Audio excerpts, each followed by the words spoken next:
কাছে ডক্টর জাকির নায়েক, আপনি, আমার নাম রিচার্ড, একজন বাইবেল স্টুডেন্ট, বাইবেল লাভার, এছাড়াও পেশা একজন টেকনিশিয়ান।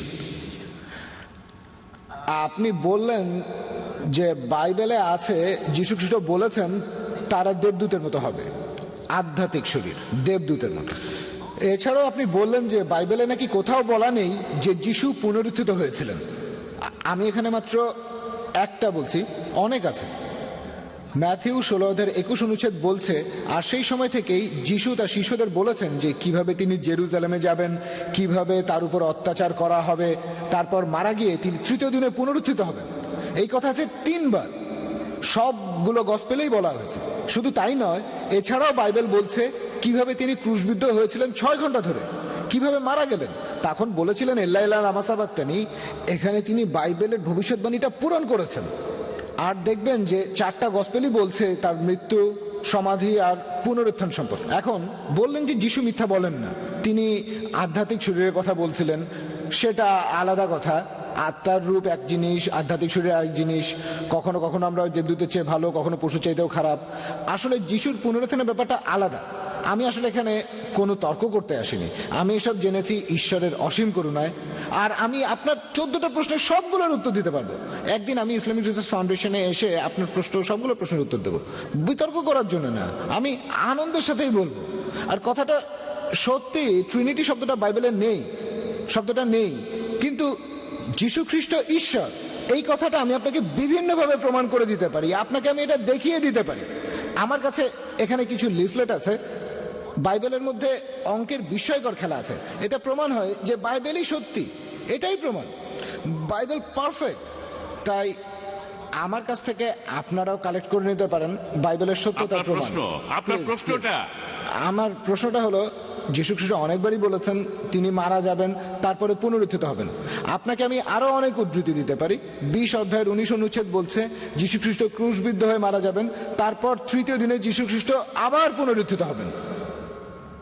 এই তো শেষ, আমার প্রশ্ন প্রায় শেষ, প্রায় শেষ। বলেন, কোনো সমস্যা নেই।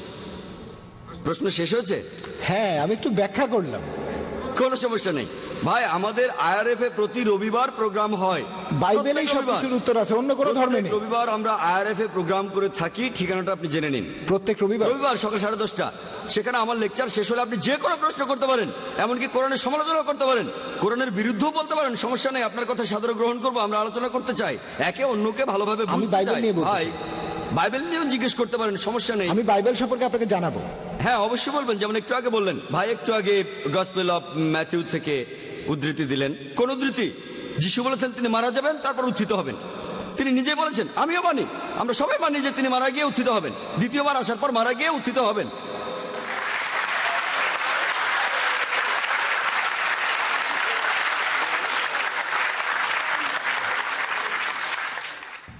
আর দ্বিতীয়বার আসার পর পুনরুত্থান, যেটার কথা কোরআন ও বাইবেলে বলা আছে, সেটাই হবে সত্যিকার পুনরুত্থান, সত্যিকার মৃত্যু, সত্যিকার পুনরুত্থান। আপনি যেটা বলছেন যিশু ক্রুশবিদ্ধ হওয়ার পর মারা গেলেন, আপনি যেটা বলছেন সেটা লোক মুখে শোনে, চোখে দেখা না।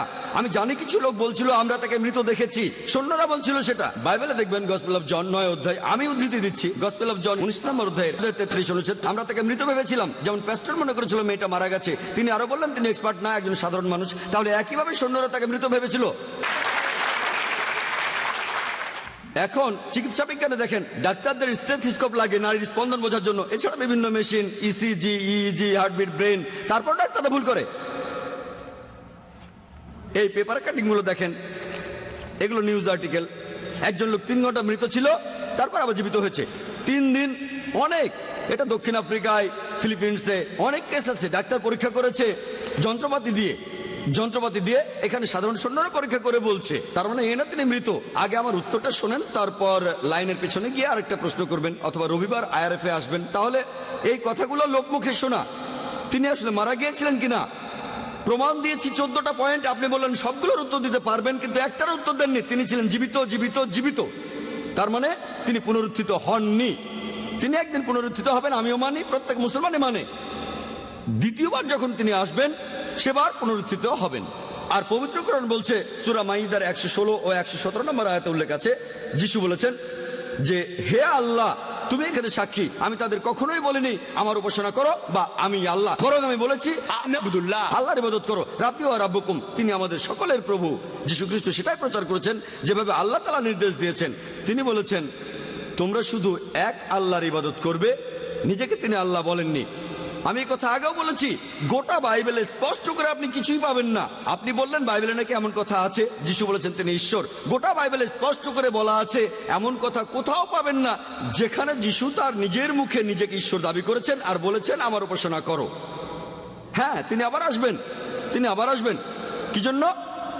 কোরআন বলছে সূরা নিসার 158 নম্বর আয়াতে উল্লেখ করা হয়েছে যে আল্লাহ সুবহানাহু ওয়া তাআলা তাকে নিজের কাছে তুলে নিয়েছেন, তাকে জীবন্ত তুলে নিয়েছেন। কি জন্য? দ্বিতীয়বার আসার পর তিনি আমাদের নতুন কিছু শেখাবেন না।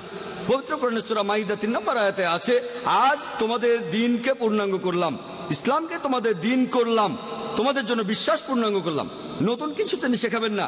তিনি দ্বিতীয়বার পৃথিবীতে এসে মুসলিমদের নতুন করে কিছু শেখাবেন না। তিনি দ্বিতীয়বার পৃথিবীতে এসে সাক্ষ্য দেবেন যে আমি নিজেকে ঈশ্বর দাবি করিনি, বলিনি যে তোমরা আমার উপাসনা করো।